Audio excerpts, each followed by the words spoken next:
Hello and welcome everybody to the early access event for Avatar: The Last Airbender. Shout out to Wizards of the Coast for giving me the opportunity to share the Last Airbender experience with all of you. I'm so excited for this. It's been a minute since we've actually gotten a full legit set release. And I read through the set and this set looks super duper exciting. And I want to start things off with a little bit of sealed deck because I know the pre-release is right around the corner and there's 5 different kind of legends that you can choose from or colors that you can choose from where you have kind of these seeded packs which have more cards of a certain color.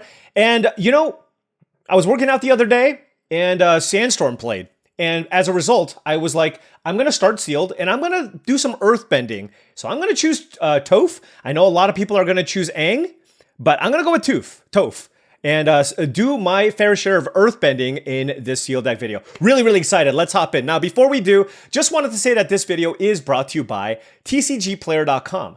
Pre-orders for Avatar: The Last Airbender sealed product are available now. So if you want to buy some booster boxes of Avatar: The Last Airbender, make sure you hit that affiliate link in the description below before making any purchases. Also, head on over to heavyplay.com for premium Magic: The Gathering supplies and accessories. If you want top-of-the-line deck boxes, playmats, sleeves, dice boxes, and much, much more, go to heavyplay.com/paulcheon for 10% off your first order. They're also going to be at every Magic: The Gathering convention. The SCG Con in Vegas is coming up soon. Head over to their booth. Tell them Paul sent you for 10% off in person as well. All right, let's build our deck, see what we got. Now, we didn't get to open the packs because, well, I recorded a bit of this earlier and my mic wasn't working. So let's just go through all the cards individually here. And we're going to take our time, okay? Starting things off with white, we have Compassionate Healer, 2 mana for 2/2 ally. When this creature becomes tapped, you gain a life and square 1. Totally fine card. Then we have Airbending Lesson, 3 mana for an instant. Airbend target non-land permanent, draw a card. I actually think Airbend can be quite a strong mechanic, and this card particularly, I think is really good. You can save your own creature and draw a card, or you can use this to effectively bounce your opponent's creatures, because the way Airbending works is you basically exile a non-land permanent, and then if the card is exiled this way, the owner can cast it from exile by paying 2 mana rather than paying its mana cost. So even if you bounce like a 2 mana card, like let's say it was Repulse. If you bounce a 2 mana card and then they play 2 mana for it, like, aren't you happy with that exchange and this cycle? So I actually think this card can be an overperformer. I don't know if you want a million copies of this, but I do think this card is very good. Moving on, we have Avatar Enthusiast, which is a nice ally payoff, 3 mana for a 2/2. Whenever another ally you control enters, put a +1/+1 counter on this. Then we have 2 copies of Aang: The Last Airbender. I think this card is really powerful. 4 mana for a 3/2 flyer. I'm in. When this enters, airbend up to 1 other target non-land permanent. Now remember, you can target your own things too if you want, but this is such a good tempo play. You just literally play this and just like exile one of their things, and it's a 3/2 flyer. And then whenever you cast a lesson spell, which we'll get to later, Aang gets lifelink until end of turn. This could be one of the best uncommons in the format. I think certainly worth considering splashing as well if I do have the mana fixing for it. Then we have 2 copies of Rabaru Troop, just to showcase that this is there's a cycle of land cyclers for 2 mana. This one, it's a 5 mana 3/5. When a land you control enters, this gets flying and you gain a life. Fine, a filler level playable card. Next, going into our blue, we have Benevolent River Spirit. Blue for a 4/5 with flying, ward 2, and waterbend 5. And when this enters, scry 2. Now, waterbend is the new mechanic. And basically, it's like a super beefed up version of Convoke. And Convoke was an ability in the past where basically you can use artifacts and creatures to pay for the colorless mana cost of the waterbend effect. So effectively, 2 mana for a 4/5 flyer. If you have like 2 artifacts and 2 creatures in play, all of a sudden this basically only costs 3 mana for a 4/5 flyer with ward 2. So I think Benevolent River Spirit can be quite nice, assuming that you have a deck that's able to generate lots of creatures and artifacts. One really great enabler for this is actually Forecasting Fortune Teller. 2 mana for a 1/3 ally. When this enters, you make a clue. That's quite powerful. I think this is going to be one of Blue's best commons. I think this card is quite strong in general. Remember Thraben Inspector? I know it doesn't cost 1 mana, but it's a solid blocker, it's an ally, and makes a clue. Great. First time flyer, 2 mana for 1/2 flyer ally. This creature gets +1/+1 as long as there's a lesson card in your graveyard, which we'll get to later. Lessons are basically spells that also have the lesson type on them, and then you get benefits when you play cards like this. Then we have It'll Quench Ya. I get it. Remember Quench back in the day? It's the same thing, counter target spell unless they pay 2. This is a lesson. Otter Penguin, 2 mana for a 2/1. When you draw your second card each turn, this gets +1/+2 until end of turn and can't be blocked. So, you know, if there's like a tempo deck that can draw cards, maybe this is good. Waterbending Scroll. Now, this is a cycle of cards that help you for being monocolored. So in this one, if you're mono blue, you get to basically get a discount. For each island you have, this costs 1 less to activate to draw a card. I don't think this one is particularly strong, but some of the other monocolored payoffs look pretty good. Then we have Iguana Parrot. How many keywords can you put on a card before it actually becomes playable? I don't know, because this is a 3 mana 2/2 flyer with Vigilance and Prowess. So that's a lot. It is a lot. And it's also a lizard bird pirate. It's got all the types. So we'll see how this plays out. But I mean, 3 keywords is a lot. But 3 mana for a 2/2 is not. Rowdy Snowballers. This is a Frostlings variant. It's an ally. Fine. If you're tempo-y, it can be good. Secret of Bloodbending. 4 mana. Blue for a sorcery lesson. You can waterbend for 10. So yeah, this is like a constructed card. You control target opponent during their next combat phase. If this spell's additional cost was paid, you Mindslaver them. But it's 4 blue, it's too hard to cast. Ember Island Production. This card's interesting. 5 mana for a sorcery. You can either clone your own creature, and then it becomes a 4/4 non-legendary creature, or you can copy your opponent's creature, and it's a non-legendary creature, but it's a 2/2 instead. I think it's fine. Nothing insane. All right, moving into black, we have our first shrine, Northern Air Temple. This is black, legendary enchantment. Whenever Northern Air Temple enters, each opponent loses X life and you gain X life, where X is the number of shrines you control. Whenever another shrine you control enters, each opponent loses 1 life and you gain 1 life. So you drain your opponent. I don't think this card's particularly strong. I think the shrine archetype is very niche. You can try to get there by drafting it, but I think in sealed it's going to be pretty hard to pull off, and this one's kind of weak. Then we have Merchant of Many Hats, 2 mana for a 2/2 ally, 3 mana, return this from your graveyard to your hand, sure. Boiling Rock Rider, 3 mana for a 3/3 ally with Firebending 1. And what's Firebending, you say? Firebending is a very aggressively slanted keyword. When this creature attacks, you add red equal to the Firebending number. In this case, it's 1. And this mana lasts until end of combat. So that works really well with instants, of course, and then also activated ability. So those are the things that come into mind when using Firebending cards. A lot, notably, of creatures with Firebending do have mana sinks built into them so that it doesn't feel so bad that you just have mana that you can't use. This one also has tap an untapped ally you control, exile target card from a graveyard. Whenever this creature attacks, you may cast an ally spell from among cards you own exiled with this creature. So if you exile an ally with this card, then you can cast it at instant speed when you attack with this card. Can be okay, seems fine, but not insane. Hog Monkey, 3 mana for a 3/2. At the beginning of combat on your turn, target creature you control with a +1/+1 counter on it gets menaced until end of turn. Exhaust 5, put 2 counters on this. Seems like it's filler. Ozai's Cruelty, 3 mana for 2/2 lesson sorcery. Your opponent takes 2, they discard 2 cards, sure. Pirate Peddlers, 3 mana 2/2 Death Touch. When you sack a permanent, put a counter on this. If you have a lot of death sacrifice, maybe it's okay. It's always fine. This card is busted, by the way. Raven Eagle, 3 mana for a 2/3 flyer. When this enters or attacks, exile up to 1 target card from a graveyard, sure. If you exile a creature card this way, you make a clue. That is awesome. When you draw your second card each turn, you drain your opponent for 1. This card is incredible. I would like to splash for this if possible. All right, moving on, we have Ruinous Waterbending. This is an Infest variant with Waterbend 4. If you pay the Waterbend, basically you get to gain a life for everything that dies. Seems okay. Swamp Snare Trap, fairly weak removal spell. 3 mana, sorcery speed. Enchanted creature gets -5, -3. I mean, it's fine. It's playable. Wolfbat, 3 mana for a 2/2 flyer. If you draw your second card, you can pay black. And if you do, you can return this from the graveyard to the battlefield with a finality counter on it. So, you know, if this trades, it's fine. 3 mana for a 2/2 flyer isn't great, but if you can get this in your graveyard, like if you can mill this, that's when you can get a lot of value off of this. Sold Out, really good removal spell. 4 mana, instant exile target creature. Boom. If it was dealt damage this turn, you create a clue token. That's also quite nice. Fire Nation Drill is also great. 4 mana, 2 black for a vehicle. Trample, it's a 6/3 trampling vehicle. When this enters, you may tap it. If you do, destroy target creature with power 4 or less. So you get to kill basically like 90% of creatures for this card for 4 mana, sorcery speed. And then afterwards, it's a 6/3 trampler with crew 2. That's really strong. Taking a look at red, Fire Nation Cadets, 1 mana for a 1/2. It's got Firebending 2 as long as there's a lesson card in your graveyard. Don't think that card's particularly strong. Cunning Maneuver, 2 mana for an instant. Target creature gets +3/+1. You get a clue token. Sad this isn't a lesson, but yeah, it's a combat trick that replaces itself, so it can't be bad. This card's great. Iroh's Demonstration, 1 in a red for a lesson. It deals 1 damage to each creature your opponent controls. There is a go-wide theme with some colors, so that can be nice. And also, you can also just kill anything, but it deals 4 damage to target creature. So this card is fantastic.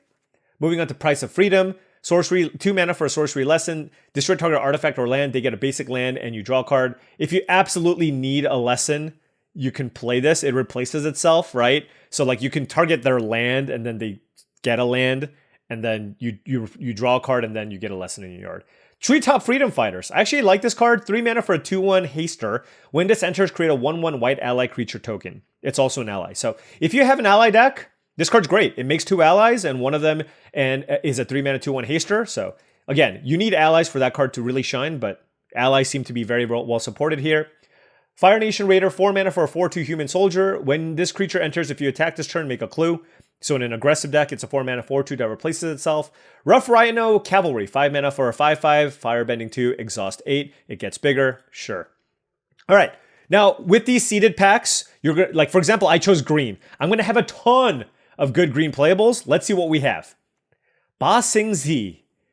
This enters tapped unless you control a basic land. Tap to add green. 2 green, tap, Earthbend 2, activate only as a sorcery. Yeah, this card's great. It's a forest that gives you 2/2s? Sign me up. Pillar Launch. Green instant. Target creature gets +2/+2 and reach until end of turn. Untap it. Sure. Seismic Sense. Green. This is a lesson. Look at the top X cards of your library where X is the number of lands you control. You may reveal a creature or land card from among them and put it into your hand. Put the rest in the bottom of your library in a random order. So like I think you want to cast this when you have like 3 lands in play. You don't want to play it on turn 1 because if you hit a spell, it's terrible. So just think about it that way. If you need a lesson, this can be good. I don't think this card's ever that great, but if you need a lesson, it's fine. Turtle Duck, 1 mana for an 0/4 Turtle Bird. Look at those duckies with turtle shells on them. 3 mana, it becomes a 4/4 Trampler. I don't think this card's particularly strong. Badger Mole Cub. This card's insane. 2 mana for a 2/2 Badger Mole. When this creature enters, Earthbend 1. So let's talk about Earthbend.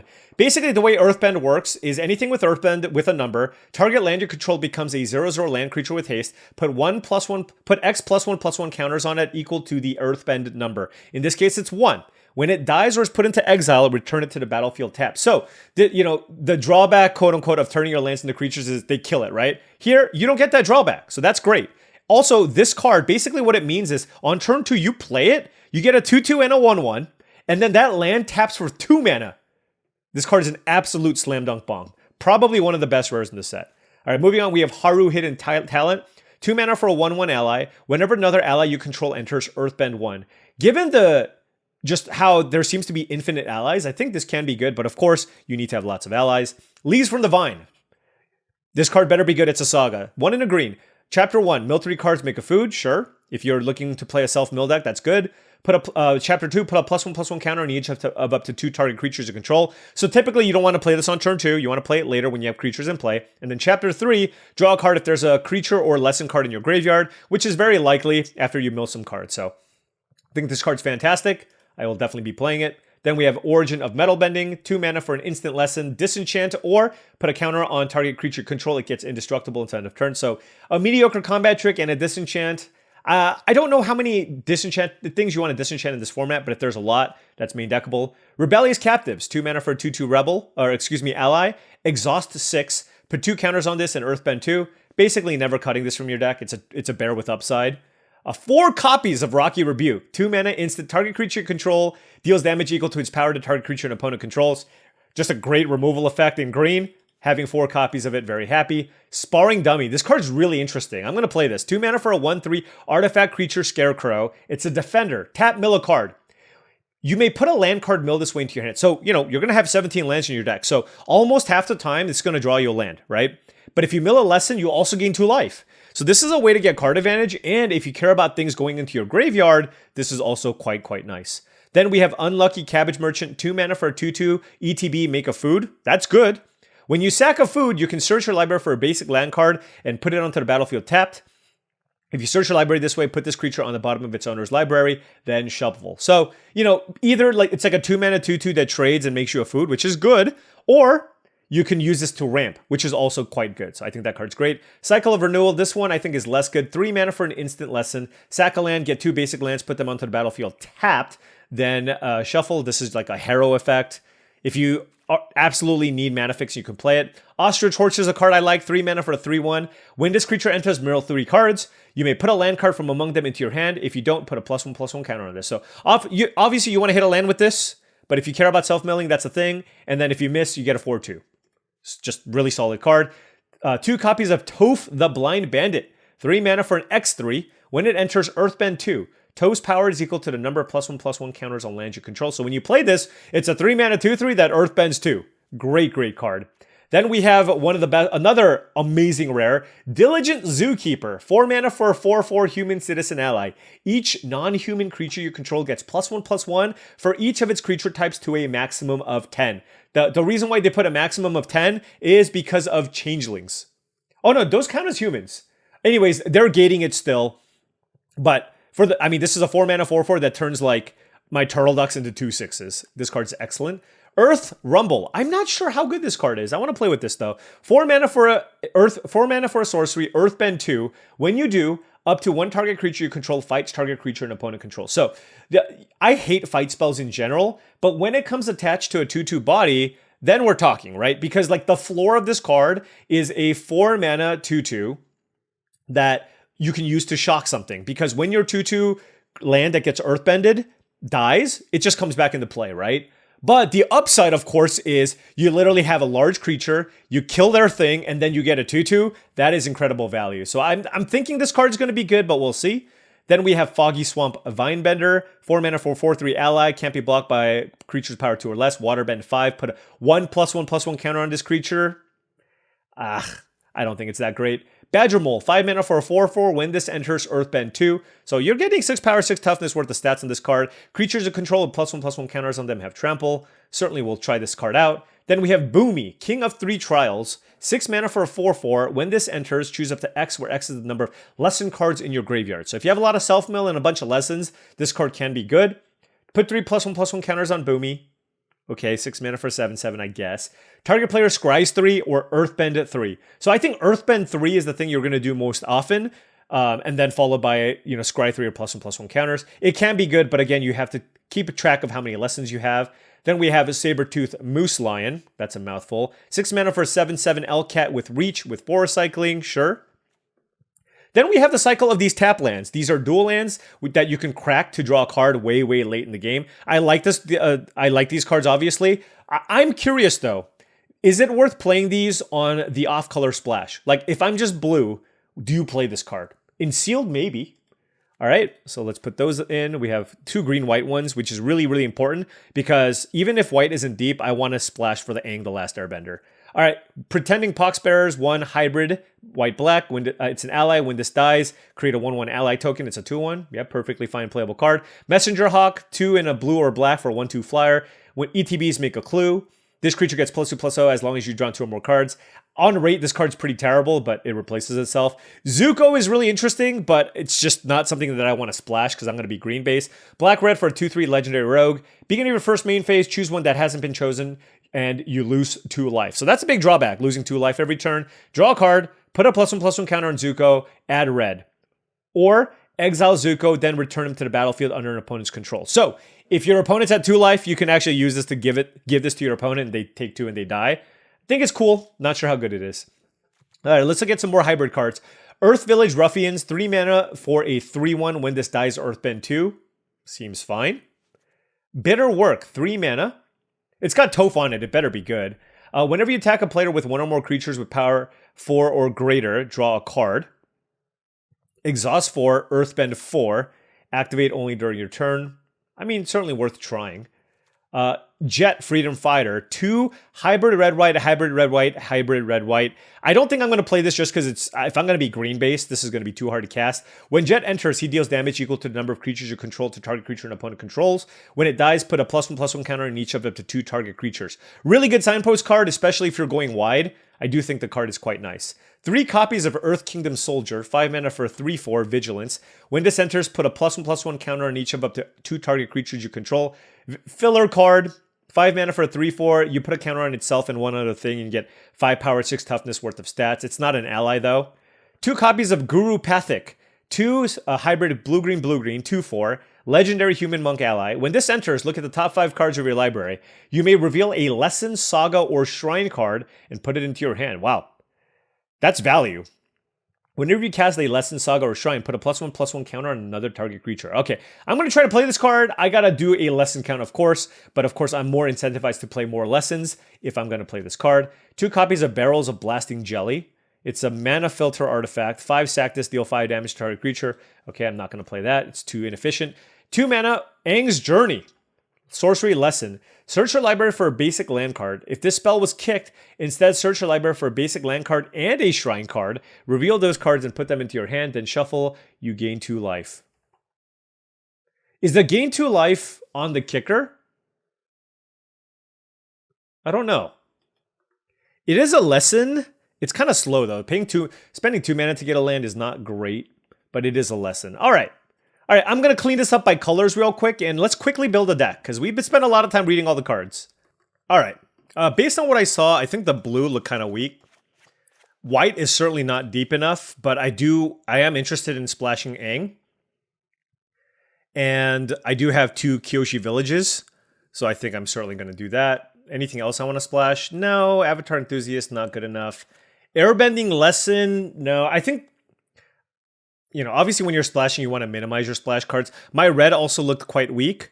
It does have this, so if I really lean into the ally stuff, it can be quite good. And I have an Iroh's Demonstration. But I do think my red is weaker than my black here, just because black has access to Raven Eagle and some just more removal spells, sold out. And possibly also the Fire Nation Drill that I want to try out. And I think Golgari leans into some of like the self-mill stuff. Also, I want to just play all my rares, right? And my black has Boiling Rock Villager, Boiling Rock Rider, Fire Nation Drill, and also the Raven Eagle. So black has 3 of my rares, so I'm just going to play it. The thing is, look at how many green cards I have. Like, I just don't need to play that many cards of a different color, right? So Zuko, like I said, not really interested on that on the splash. Let's see. Bitter Work, not going to splash. Freedom Fighter. All right. So now we have 67 cards. Let's clean this up again and see what it looks like. Okay, we got to cut 1 trillion cards. Let's cut the Turtle Ducks. And this is my land situation, while also trying to splash Aang. And what do we have? I think I can cut this Combat Trick. This the Shrine I'm certainly going to cut. These Earth Kingdom Soldiers don't seem very good. Boom. How many lessons do I have? I don't think I'm going to have enough lessons. Like 1, 2, 3, 4, 5. Pillar Lunch, I don't want 6. I don't know. I mean, maybe I'm still supposed to play them and like just see, but I feel like I need to hit like a certain threshold of lessons, and I don't think we're quite there. All right. This card seems quite weak. This seems pretty weak too. I don't really have a whole lot of sacrifice stuff, so I think this is for like the blue-black deck that generates a bunch of clues. Let's cut that. Wolfbat, I mean, I do have some self-mill, so I want to try this card. Raven Eagle is obviously great. Horse is good. Toph is good. Messenger Hawk can probably go. I don't know about this one, but it does have the word Earthbend on it, so I'm more likely to keep this, but it is not an ally. So I do have to be mindful of that, because like I have a bunch of non-allies here too. Because Boiling Rock Rider, remember, you can exile your own allies, which is quite strong. This one looks kind of weak. I mean, I could also just cut like the entire lesson package. Like, cut the journey, cut this thing. I don't think I like the Infest either, or the Blightning, or Cycle of Renewal. 6, 7, 8, 9. Okay. Still need to cut 10 more cards. All right, we'll cut the Guru Pathic, as we don't have ally stuff. So what's our ally count now? 13. I'm just debating like if I want to play Haru. Right? Like how many allies do I need for this card to be good? Is my question. I'm just looking at a bunch of the creatures that I might not want to play. I kind of want to try this card. Swarm Snare Snap. Swamp Snare. English. Okay. Swamp Snare Trap also seems like it's highly cuttable. A Boomy is certainly cuttable here because I'm not doing the lessons thing. If this was a lesson, I'd be in. All right, the more I think about it, the more I think this one is probably bad. Because I also want to make sure, like, I'm playing, like, all of these... I mean, whatever. I'll keep that on the side here, just in case. Foggy Swamp. This card just can't be that good, right? Human Plant Ally? Yeah, I think Haru's going to be bad. Right now, this is, like, right on the left side, this is 8 allies. I don't... If I'm not, like, sacrificing to do anything, this seems just, like, okay. This is just, like, Valley, but it's just a bear, right? So, like, again, I don't have any, like, sacrifice stuff. It's cool to get back, but, like, even if I do that, like, how good even is that? This card seems quite bad. I'm going to cut this. I mean, I guess I can just cut all of these cards, right? Although, can I play 16 lands and a Saber-Tooth Moose Lion? I don't know. Is that greedy? Like, I have this that also ramps me. And this also tries to get me lands, and this ramp... I don't know. Also, my curve isn't super high, right? It's like, it's actually fairly low. Oh, actually, the Wolf Bat is terrible. I literally can't draw 2 cards. Right. Yeah, okay. The only way I can draw cards is Raven Eagle. So yeah, let's cut that. I want to try the Badger Mole just because it looks like it hits kind of hard. And I have a decent amount of Earthbending. Right? 1, 2, 3, 4. And I don't have any 5-drops, so it seems fine. And I think I'm going to play the Swamp Snare Trap still. I want to play this and see like if it ends up playing out better than it looks. 6 black sources, 4 white sources currently. Yeah, let's just play 1 plains. All right, let's give this a whirl. All right, now before round 1 starts, just wanted to say that if you've been enjoying all of this content and wanted to support the channel in a different way, my Patreon is the best way to do so. That is patreon.com/paulcheon. Big shout out to all the patrons. Thank you so much for all your support. Access to the Patreon gives you access to my Discord channel, which I believe is a really great way to join a great community of folks looking to up their limited game. Lots of good discussions.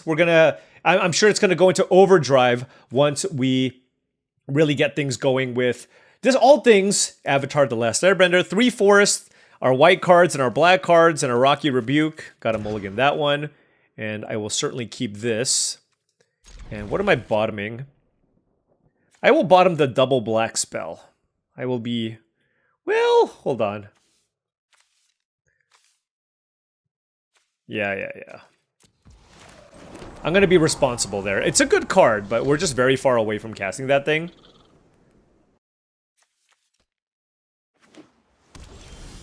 Oh, well, we are 1 step closer from casting that thing.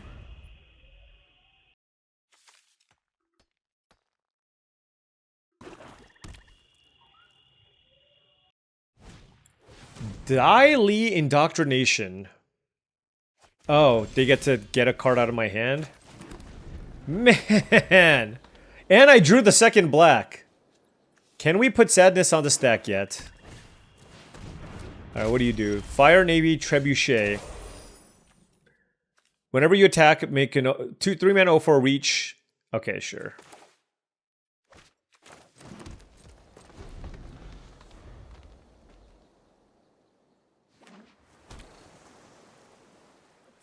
I mean, it can attack. This card does not seem very good to me.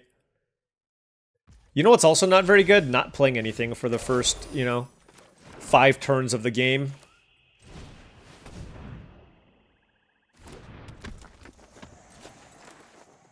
I hope they don't kill this.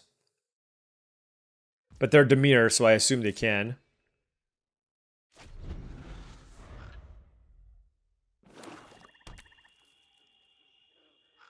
Don't kill it, let me do my thing. It's the early access event, you know what I mean?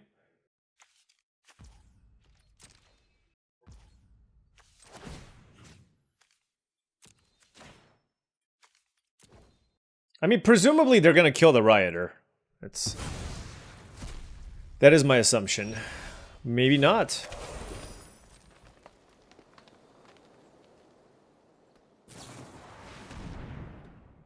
It's a lesson exile. Oh, I get a clue?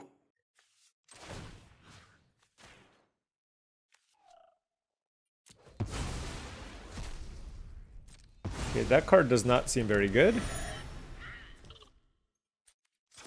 See if we can find something. Sure. I mean, killing the Trebuchet after selling out seems pretty good. I mean, at the same time, we have 4 cards here. We'll see what happens. Foggy Swamp Spirit Keeper. Whenever you draw your second card, you make a 1/1 colorless spirit token. This token can't be blocked or be so it's like a 1/1 unblockable, except by spirit creatures. Sure. Given that they use this removal spell, I think it's unlikely that they have a good removal spell for my Rebellious Captives. So I'm kind of leaning in. I'm kind of looking to just exhaust this right away.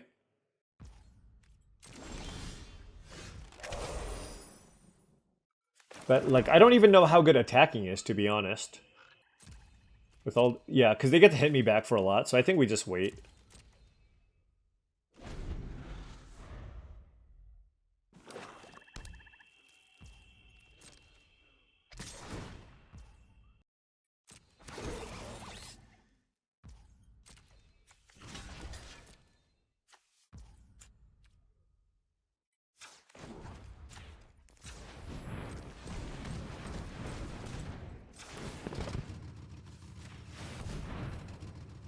I don't really need more black mana. This two's probably... Actually, I could have done the forest, too. But I'm going to block first. If they have a removal spell, so be it, right?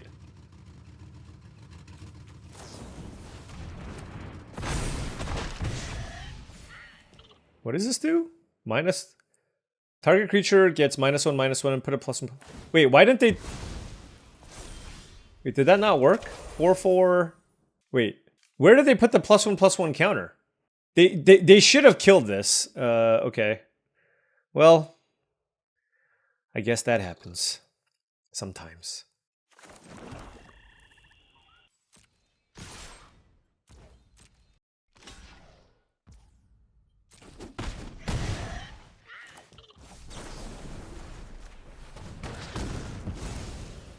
I'm gonna do this because I want to draw a card. I'm not even sure if it's good. But I got a clue out of it. Like, if they play a bomb now, I'm going to feel very silly. These are really nice and sealed, because you can just crack them whenever. Okay, what is this? 4 mana for 3/4 Firebending 2. When you sack another permanent, creatures you control get +1/+0 until end of turn. Okay. Alright. Sparring Dummy.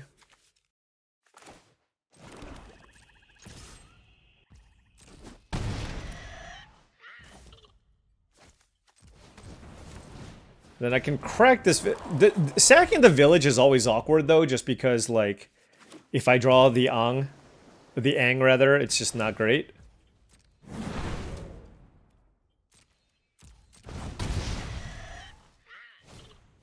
What do you do? Now, see? Remember what I said about bombs? Target opponent exiles a non-token creature they control. Okay, during your turn, you may cast card. Then they exile a non-land card from their graveyard. What? Alright, let's draw a card.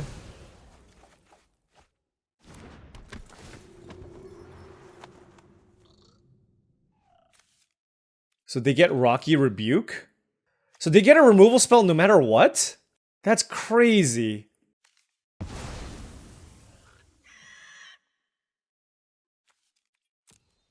So... I guess I'll give them Sold Out.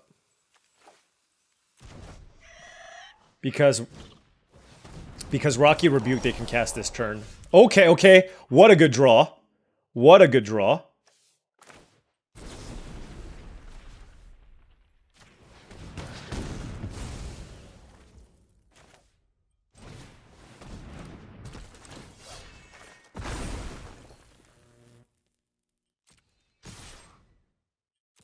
Okay. Yeah, Rocky Rebuke was huge. So we're kind of in top deck mode. Sure.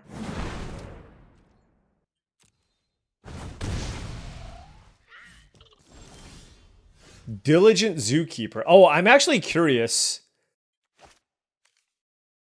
I'm actually curious what this does with my land. Nothing. Well, that answers the question. Oh, come on, dude! Reversal Wizard, are you kidding me right now? You ripped Azula and the Unagi of Kyoshi Island. That's not right. What? That's silly.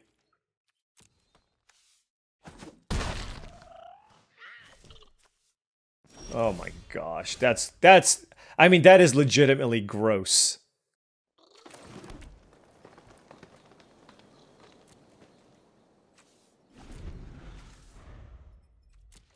Wow. Okay. Yeah, I mean, like I said, I wasn't sure about utilizing that removal spell, but I felt like digging deep was fine there. You know what I mean?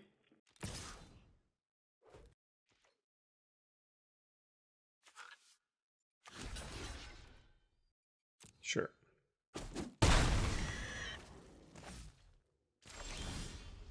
Badger Mole. I guess that would have been really big. But I don't know if taking 5 is correct, so... Can I stack counters on something?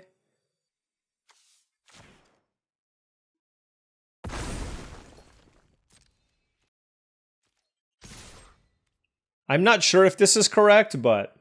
I mean, they're gonna double block something. They should double block the land, honestly. Alright, so opponent playing quite well. You know, just calling it how I see it here. Because now Toph is small.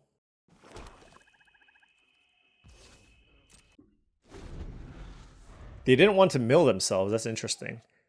They don't want to gain life? Did they scry? I don't know. Alright. I mean, this is strictly like top deck wars right now. So. If they kill Toph, then it's over. Did they forget to use it? I don't know. See? That's just free lands. Yeah.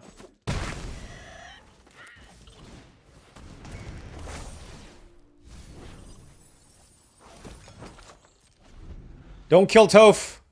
Do not kill Toph.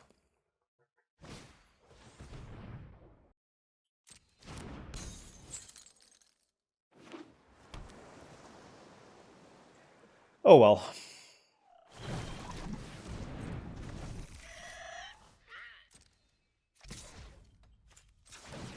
Yeah, alright, GG's. Close one.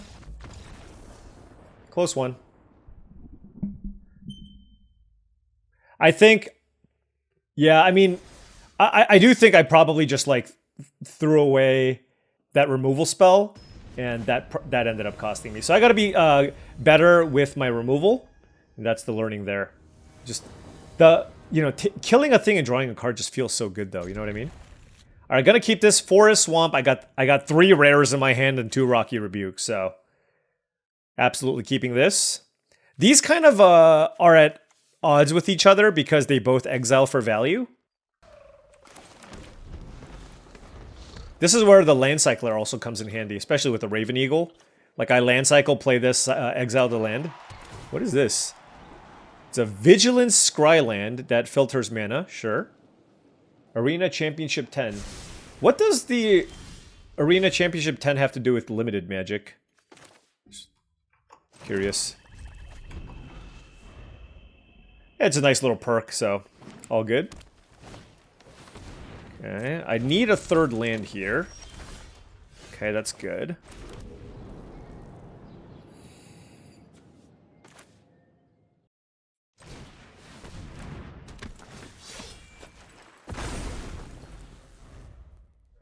I mean, Toph is a 3-mana 2/3 that puts a 2/2 in play as well. I don't have to use it, obviously, but... Hey, speak of Toph. They can put it on the Vigilance creature. That's pretty cool. Alright, we drew a forest here. None of these really worth killing, to be honest.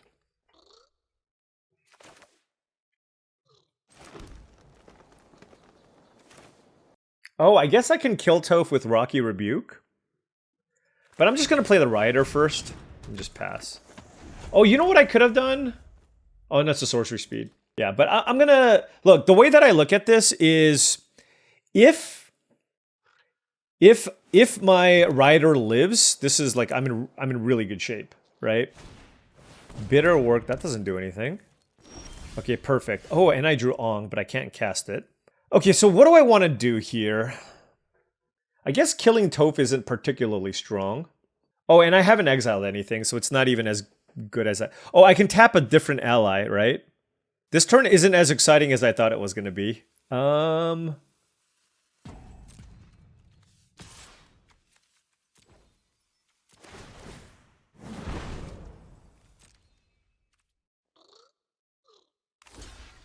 They're never going to see the double Rocky Rebuke coming.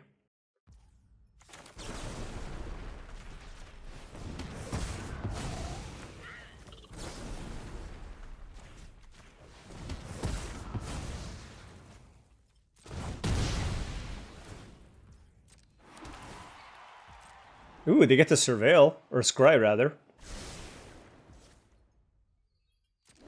Okay, so tap an untapped ally, exile target card from a graveyard. So I can start exiling these. I want to exile the captives because this is legendary. If they kill the Rioter this turn, oh, they can exhaust an Earthbend 4 and draw a card. That's okay. I mean, I'll just double block.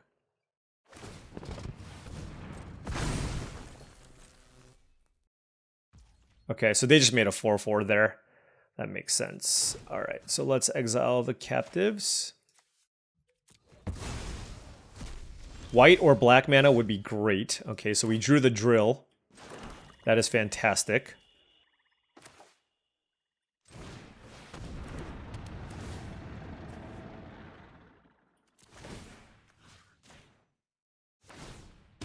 Okay.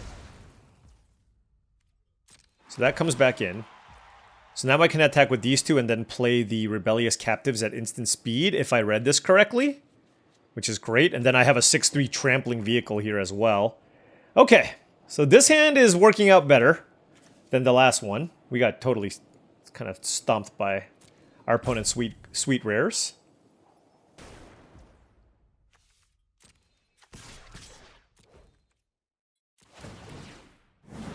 Okay, how does this work? How? How do I play this? Whenever this creature attacks, you may cast an ally spell.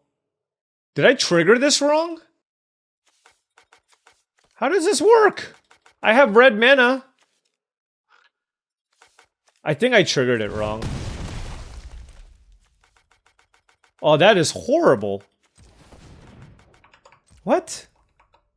Whenever this attacks, you may cast an ally spell from among them. This is an ally! Okay, I'm missing something. What the hell? Okay. Okay. Well, that's... I mean, whatever. It's early access, mistakes happen. But now I know. My opponent missed on this? Oof, they got some goodies here. This is a 4/2. Oh, that's so annoying, though. I mean, it's probably the bite spell to kill the Rioter. Yeah. How annoying is that? It's just a completely different game. You know what I mean?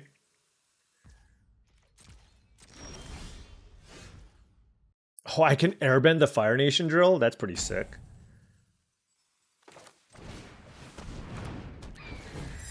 Alright, let's get Flopsy.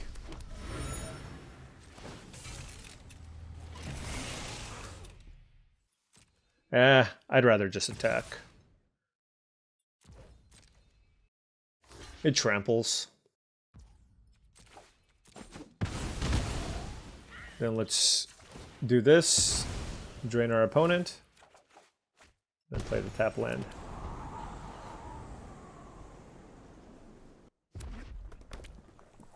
Like I can just 6 mana, okay. So yeah, I'm just gonna exile that, I guess.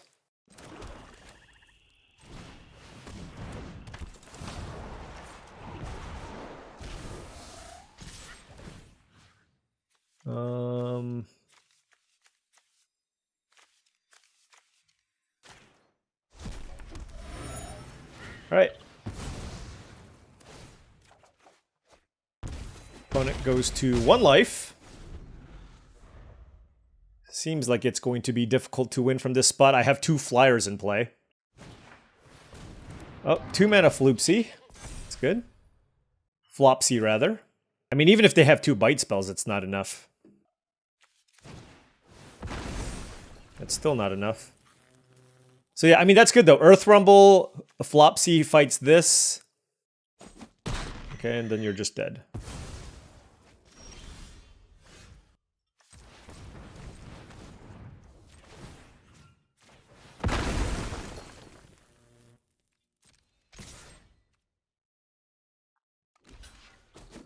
Playing too much cube. I'm like, do they have Snuff Out? Can I survive Snuff Out or free removal spells? Pyrokinesis. All right. Well, at least we got one. And I learned something with the way that I should sequence with that 1 card. So that's good. Let's keep playing. I've been enjoying it so far. I have been enjoying it so far.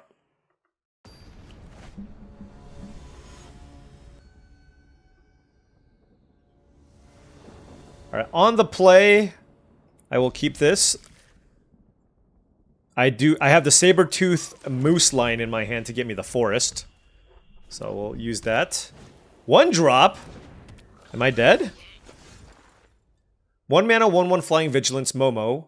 When this leaves the battlefield, choose 1. Make a food, put a counter on target creature or scry 2. That card seems good. For a 1 drop? That does a lot.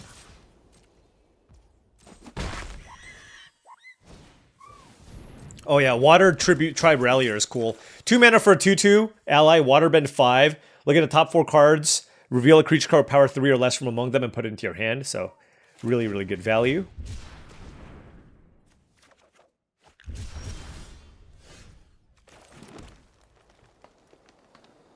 I can target this, but that doesn't seem good. I think I just want to play the Eagle. Exile this, get a clue. Look at that thing. Look at that thing. Very nice. Ooh, are they mono white? What do you do? Okay, pumps everything. I just feel like my opponent's not going to use this ability for a really long time. So I'd rather just kill the bigger thing and then just keep getting value off of my Eagle. This costs 3 mana, so let's target that.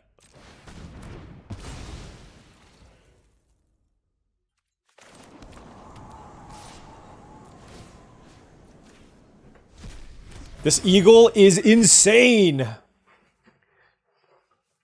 The Eagle has landed. Let's go.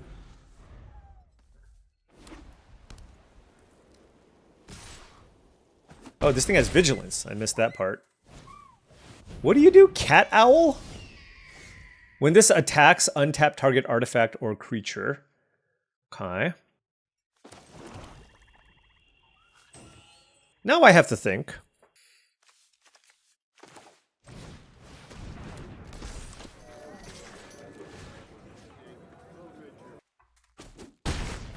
Alright. I mean, trading 4 damage for 4 damage, but the thing is, if they kill this, I can't really block the 3/3 with the Eagle anyways, is my thought process here. Oh my gosh, Freedom Fighter. That is really good. Alright, alright. So we're taking a lot of damage here.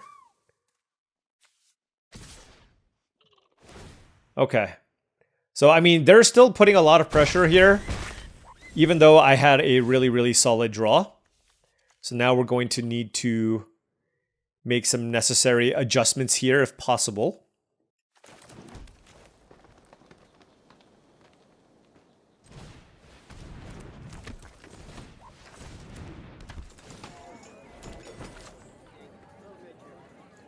The cat owl, I guess this technically blocks everything.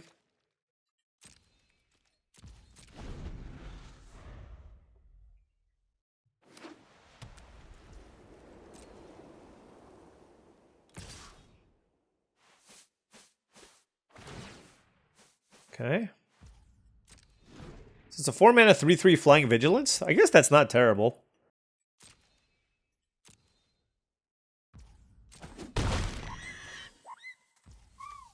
Am I ramping with this and throwing away the Cabbage Merchant? I guess so.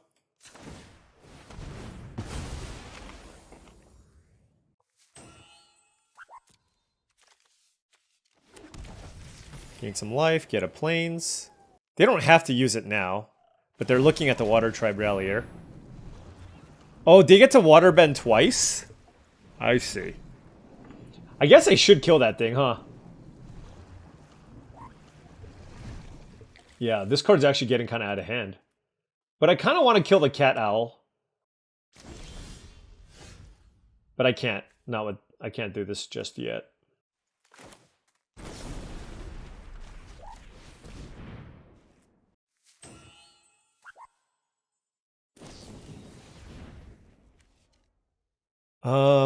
Well, I guess we'll draw a card here in response.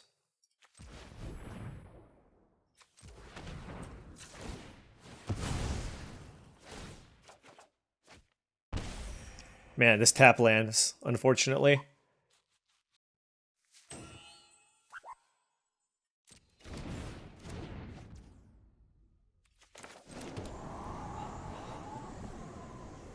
Do I have any 1-mana effects? I don't think so. Alright.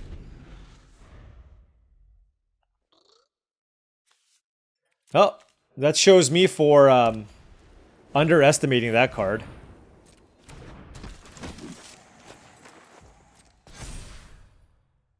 Because that card is single-handedly beating me.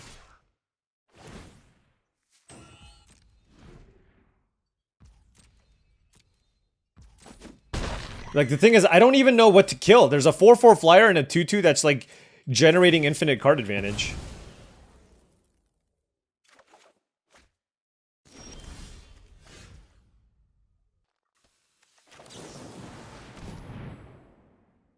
Alright, so I'm gonna try to kill the Cat Owl. Hope I don't die. Okay. They missed. Good. We need that. We need those misses.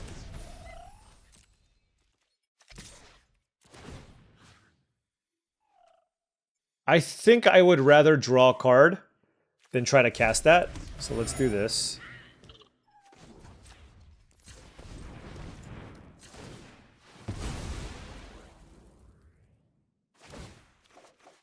Okay. I mean, we're trying, but it's like... Yeah. This Rallier is, like, insane. 10 to 8. They get to do it again? Okay. I made a mistake. What did I kill? I killed a stupid 3/3. I wish I killed a Rallier. Alright, you know what? This is where you're allowed to make mistakes, right? This is where you're allowed to make mistakes. So you know what? It's all good. Water Tribe Rallier. Good magic card. Good magic card. Mistakes were made. I fully own them. And here we are.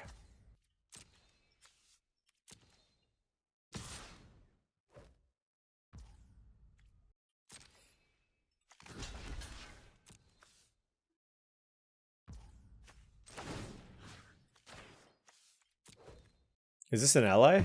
Sure is.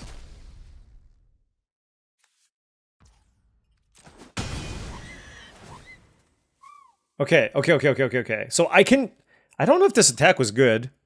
Because now I can attack with the Boiling Rock Rioter and get Jet into play. Assuming I can cast it. I don't know.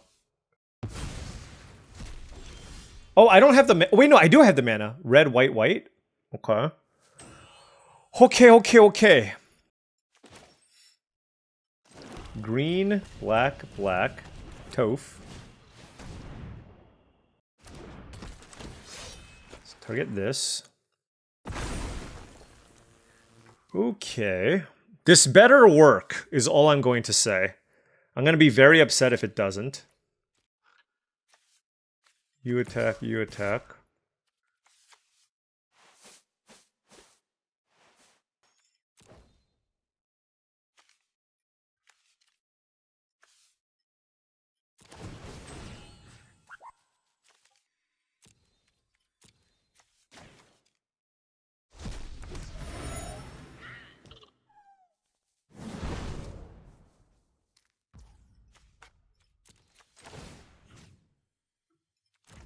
How does this work? Am I reading this wrong? You may cast an ally spell from among cards you own exile with this creature. How does this work? What the hell?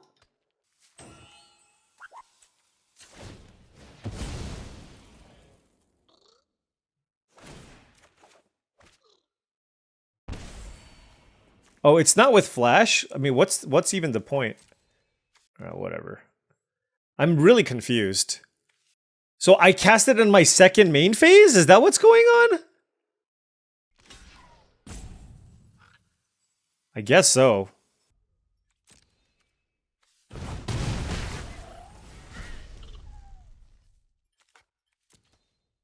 Okay, I mean, does this have to be in play? And do I cast it in my second main phase? Ally spell. What's an ally spell? I mean, this card just has to be bugged, right? Or like, there's something wrong here that I'm missing, clearly. But I don't know what it is.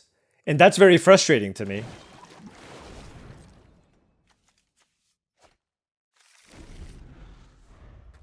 All right, well, I'm look. With that card not working again, I'm kind of off of it. So that card literally just does nothing. I'm gonna, like, that almost lost me 2 games. Well, you know what? I'm gonna ask some people around, see if this is actually a bug or if I'm just can't figure this out. All right, well, you know what? I'm gonna play one more match. I don't know that I would have won that game anyways, but it seems like I should have been able to cast it when I attack, and I just didn't get that opportunity, right? So that's huge. So now I'm gonna play it as if it's just a 3-mana 3/3 ally with Firebending 1 that exiles cards. Hey, look, we drew it again. My opponent on the play, I have lots of green sources. I have like 10. So I'm going to keep this on the draw. I have the Badger Mole Cub, which is probably the best card in my deck. And you are an epic fail, sir. It's either that or I'm an epic fail. I don't know. It could be both. All right, let's keep this and hope to draw a forest right away. We got 2 draw steps at a forest. Okay, drew a swamp. We have 6 swamps in our deck, by the way. Okay, there it is. Woo! Okay, here we go, here we go, here we go.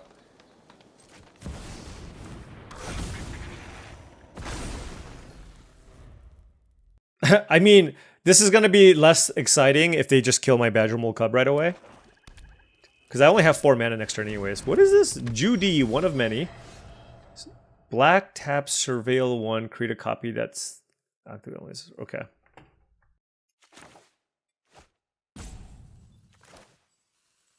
I'm going to play this first and try to use it as like a way to draw removal.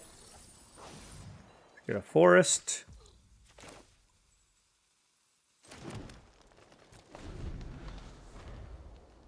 So next turn I have access to 5 mana. I am curious, like, if this actually gets out of hand. I don't know. It looks creepy. That's all I'm going to say. So what's going to happen? They're going to make a token and then maybe sack the tapped one? Okay. Okay. Sure.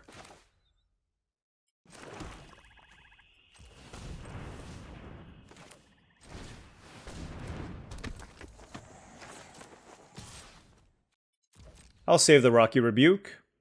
This is not an ally. That is an ally, though. Well, we get another opportunity at seeing if this card works. I'm okay with that trade.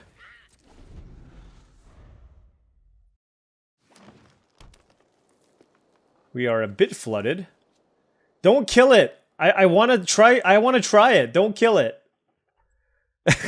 Come on, bro. Don't kill it, man. Seriously, bro. Ugh. Alright, well. Let's exile this, I guess. In case there's, like, recursive effects. This card, you should not play this card, I don't think. Zuko's exile looks quite bad to me. Alright, well, we went back to back. So we have 8 lands. Wait, no, we drew 9 lands. Whew. Not ideal. What do you do? Well, that's a good card in sealed, I guess. It's kind of on the slower side, but it's good. I guess that's a reason to play the exile. Because of Lo and Lee. Boomy. Oh, and they have 2 lessons in the graveyard? Damn, that's insane, actually.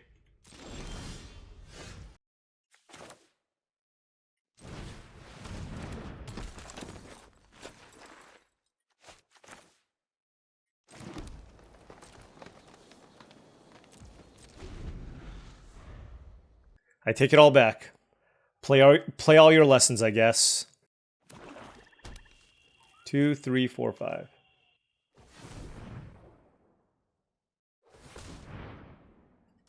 Alright, what do we got? Looks like they're gonna play Boomy. And exile 2 lessons.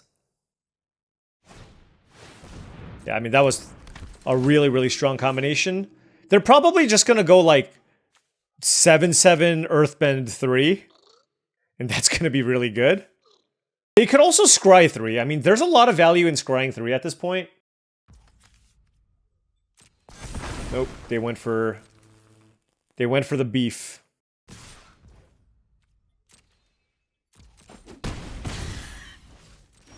Is this a noble? Oh my gosh, it is. Sheesh.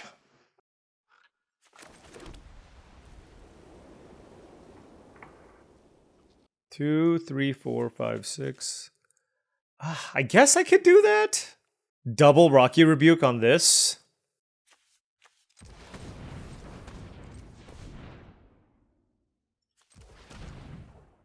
No, I don't have the mana, never mind. Does this trample? It has lifelink, son of a gun.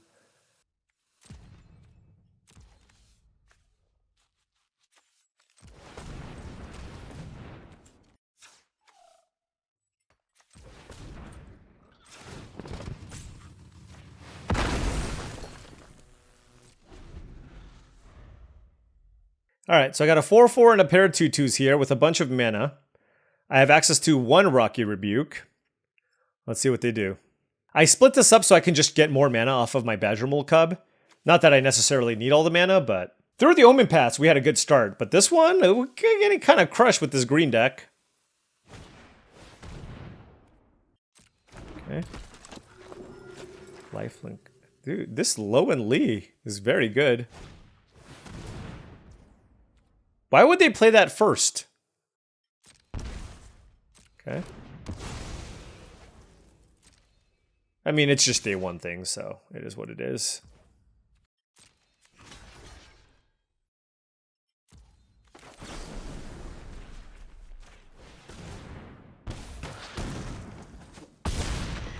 They gain 17 trillion life. Okay. Well, that is a 6/6, so it's better than nothing. They have 1 card left? Okay. Just don't kill it, okay? Can we agree not to kill my Moose Lion? Because that's all I got. Maybe I should have leaned into like the lesson value stuff. Whenever Azul attacks, you lose 1 life and you create a clue token, okay.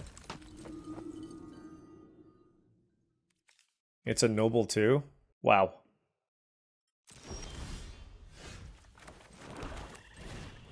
Three, 4, 5, 6, 7, 8, 9, 10.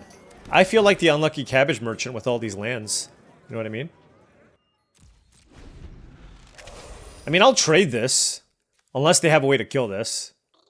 If I draw a land, at least let me draw the, at least let me draw the one that, like, I can cycle for a card. You know what I mean? What do you do? Okay, that is good. Jeez. It's just a lot of action. But I can just... You can cast a non-creature spell from your hand. That doesn't matter. Alright.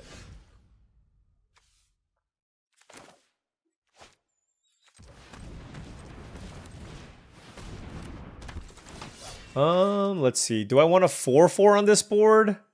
I do.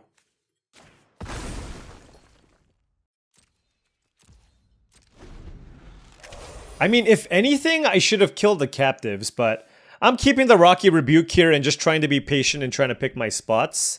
They don't particularly have great attacks, so we're trying to get to the late game here. This Saber-Tooth Moose Lion, we're basically all in on it. Like, I'll use a Rocky Rebuke if I draw the Eagle, you know what I mean? The real question is whether or not I should crack the food to thin out my deck. But I lose a blocker in the process. But maybe. I'm at 13. Sure.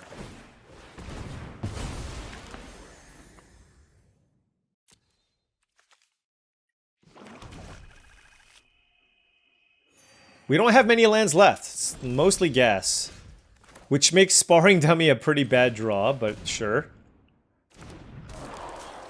Like, given how few lands I have left in my deck, I might choose not to activate the Sparring Dummy.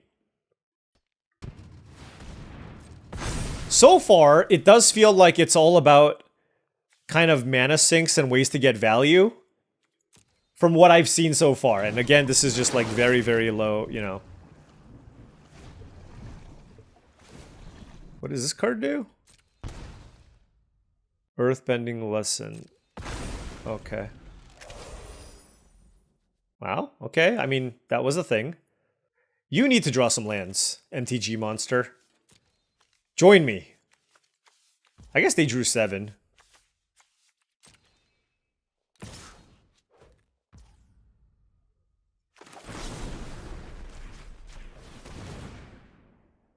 I mean, the way I look at this is if the last card they drew was like another interactive spell, so be it, right?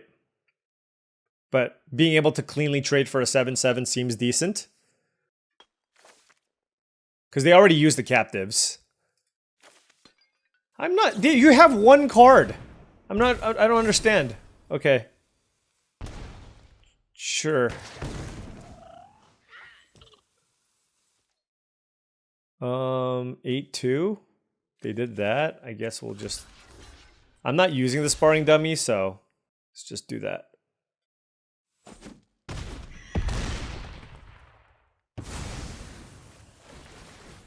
Okay.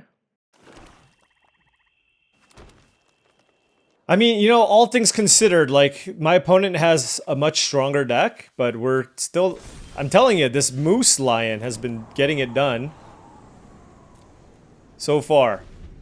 The moment the moose is no longer loose, we dead. Okay, there's a forest.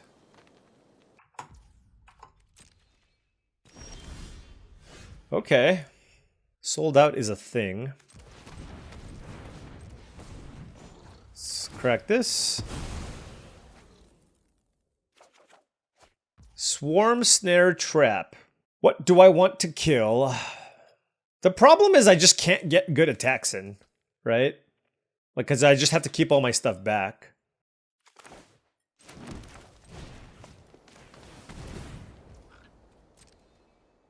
You drew another big free spell here, or?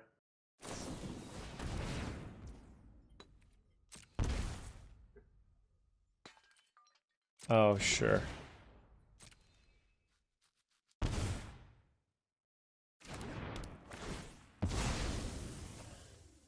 Where are they going to put it? Are they going to just put it on another land?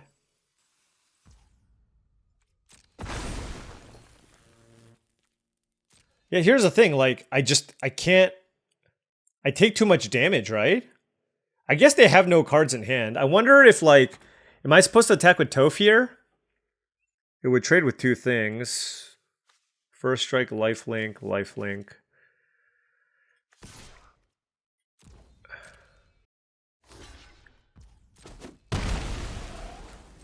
Alright, that's fine. Trading a 4/3 for a 4/4. I'm okay with that.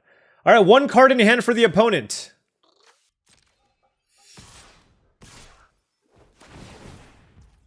Okay.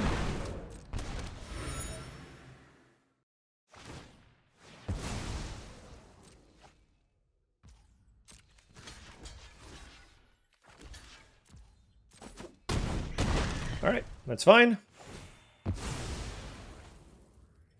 We both get our lands back. They have 2 cards. I still have sold out. It's a land.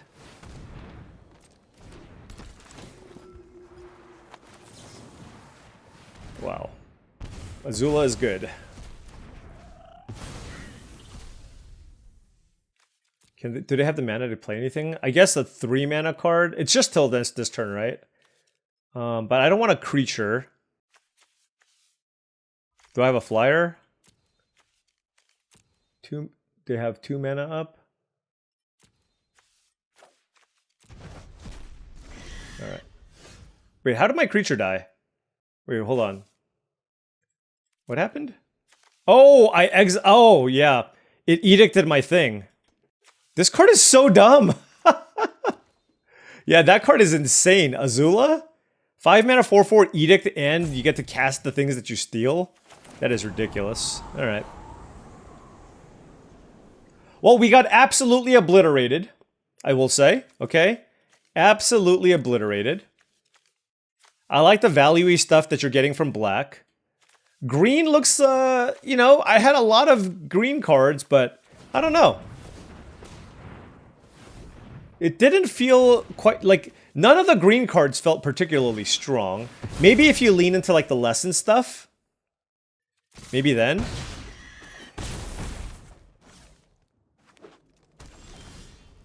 Okay, that certainly helps. That was a really good draw.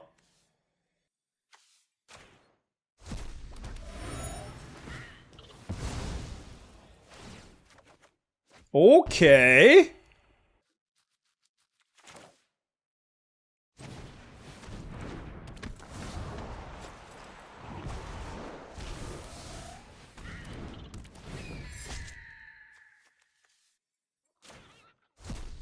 All right.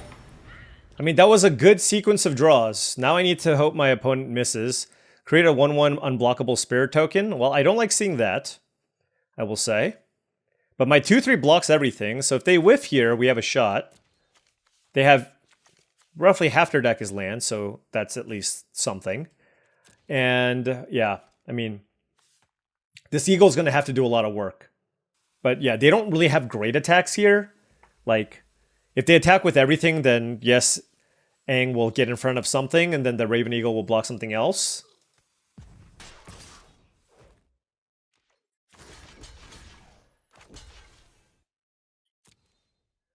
Like, I'm not really in a position to play around, you know what I mean? Like, I'm not in a position to, like, take minimal amounts of damage. Holy cow. Listen, just... The hits keep coming. The hits do not stop.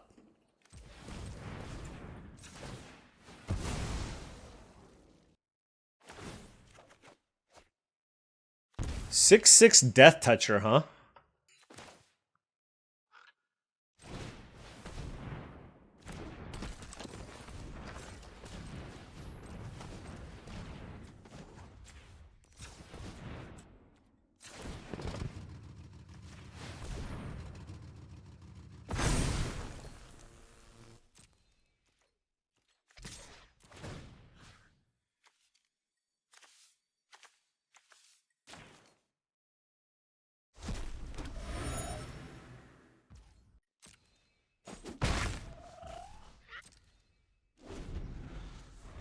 They did not sack their food.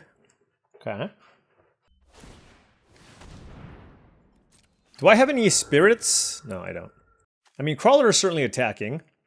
I wonder why they made that now. You can do that at instant speed, unless they can sacrifice the spirit for some kind of effect. So now they're attacking with this? What?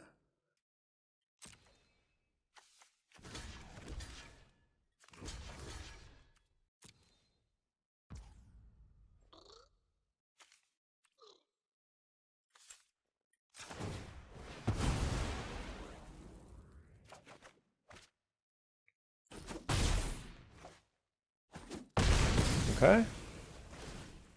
I get my land back. All right. Unlucky Cabbage Merchant. We drew it again. I don't even know if I have a land to get back anymore. The question is whether or not like I should be looking to just like... I think I want to be aggressive here.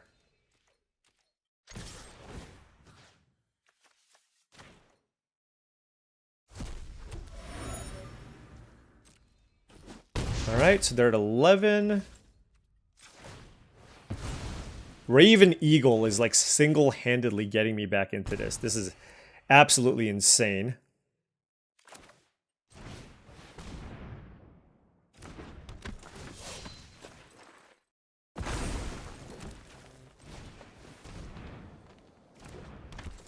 Chump blockers for days.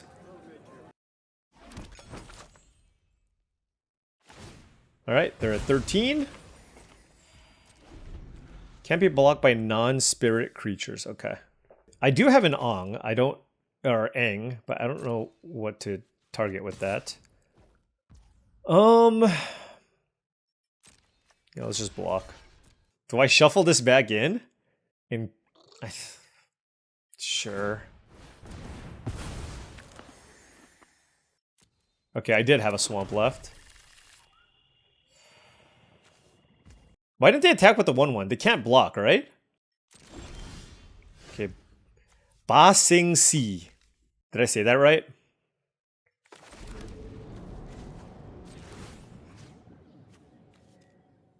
What? Let's split it up.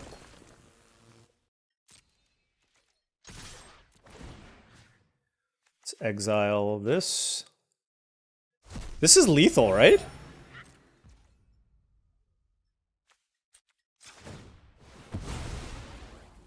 Oh my gosh. I thought for sure we were dead this game. Oh my god, okay. Let's go. They got flooded there at the end, and Raven Eagle, okay? If there's any takeaway from this, out of my 3 mana black rares, the Eagle, huge greater sign than the Boiling Rock Rioter, which I currently believe is a broken Magic card. So, I like not as in good, but like actually broken. So, yeah.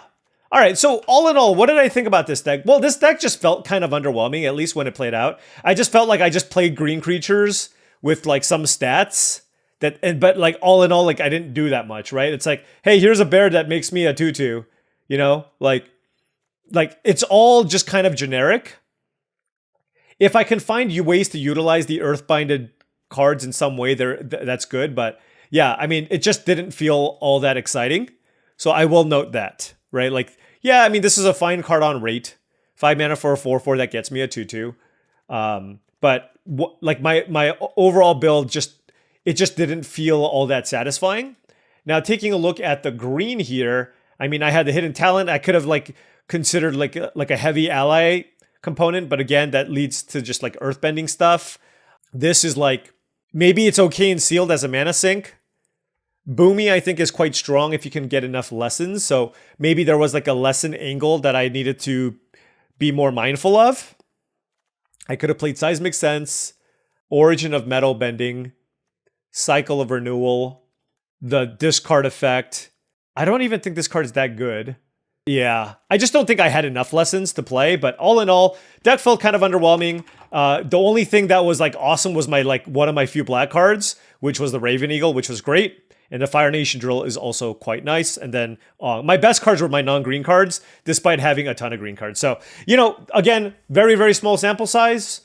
Green could be the best color, but for now, felt a little bit underwhelmed. I'm going to try some of the other color combinations and see how they do. Anyways, thank you so much for watching, as I really do appreciate it. Make sure you hit that like and subscribe button for more daily videos just like this. If you've enjoyed this content and wanted to support the channel in another way, my Patreon is the best way to do so. That is patreon.com/paulcheon. Special shout out once again to all the patrons. Also, check out TCGplayer.com for all your Magic the Gathering singles and sealed product needs. Pre-orders for Avatar: The Last Airbender are available on the website. So if you want to buy some booster boxes of Avatar: The Last Airbender, make sure you hit that affiliate link in the description below before making any purchases. Also, go to heavyplay.com for premium Magic the Gathering supplies and accessories. If you want top-of-the-line deck boxes, playmats, sleeves, dice boxes, everything you need to make sure you're fully ready to go for your next pre-release, go to heavyplay.com/paulcheon for 10% off your first order. Thank you so much for watching, and I'll see you tomorrow.